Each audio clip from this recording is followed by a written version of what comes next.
ಇರುವಾಗ ನಾವು ತಂದೆ ತಾಯಿಗಳ ಸೇವೆ ಮಾಡಬೇಕು. ಕೆಲವರು ಯಾಕಂದ್ರೆ ಮಾತಾ ಪಿತರ ಬಡಲಿದ ಮಗ ಯಾತ್ರೆಯ ಮಾಡಿದರೇನು ಫಲ ಅಂತ. ಮಾತಾ ಪಿತರ ಬಡಲಿದ ಮಗ ಯಾತ್ರೆಯ ಮಾಡಿದರೇನು ಫಲ.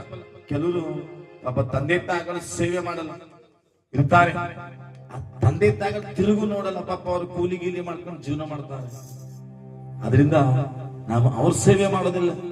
ಎಲ್ಲೋ ಇರ್ತಕ್ಕಂಥ ಅಯ್ಯಪ್ಪನ ಸೇವೆ ಮಾಡಕ್ ಹೋಗ್ತೀವಿ, ತಂದೆ ತಾಯಿಗಳ ಸೇವೆ ಮಾಡೋದಿಲ್ಲ. ತಂದೆ ತಾಯಿ ಹುಷಾರಿಲ್ಲದೆ ಮೂಲಲ್ಲಿ ಬಿದ್ದಿರ್ತಾರೆ, ಅವರಿಗೆ 100 ರೂಪಾಯಿ ಕೊಟ್ಟು ನಾವು ಆಸ್ಪತ್ರೆಗೆ ತೋರಿಸಲ್ಲ. ಎಲ್ಲೋ ಇರ್ತಕ್ಕಂಥ ಅಯ್ಯಪ್ಪನ ಸೇವೆ ಮಾಡಕ್ ಹೋಗ್ತೀವಿ. ಅಯ್ಯಪ್ಪ ಅದೇನ್ ಚಂದ ಗೋಲ್ಕಣ ಕಾಣಿ ಅವ್ರಿಗೆ. ಯಾರು ಅಯ್ಯಪ್ಪನಿಗೆ ಹೋಗ್ತಾರೆ ಅವರು ನಿಜವಾಗ್ಲೂ ನೆಟ್ಟಿಗಿದವ್ರು ಯಾರು ಹೋಗಲ್ಲ.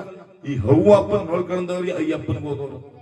ಯಾರು ತಂದೆ ತಾಯಿಗಳ ಸೇವೆ ಮಾಡಲ್ಲ ಅವರೇ ಅಯ್ಯಪ್ಪನ ಸೇವೆ ಮಾಡಕ್ ಹೋಗೋರು. ಆದ್ರಿಂದ ದಯಮಾಡಿ ಬಂಧುಗಳೇ, ನಿಮ್ಮ ತಂದೆ ತಾಯಿಗಳ ಸೇವೆಯನ್ನು ಮಾಡಿ. ಲೋಕದಲ್ಲಿ ತಂದೆ ತಾಯಿಗಳ ಸೇವೆಯನ್ನು ಯಾರು ಮಾಡ್ತಾರೋ ಅವರು ಲೋಕದಲ್ಲಿ ಪ್ರಖ್ಯಾತಿಯನ್ನು ಪಡೆಯುತ್ತಾರೆ. ಅದರಿಂದ ದಯಮಾಡಿ ಬಂಧುಗಳೇ, ನಿಮ್ಮ ತಂದೆ ತಾಯಿಗಳ ಸೇವೆಯನ್ನು ಮಾಡಿ ಅಂತ ನಿಮ್ಮಲ್ಲಿ ತಿಳಿಸುತ್ತಾರೆ.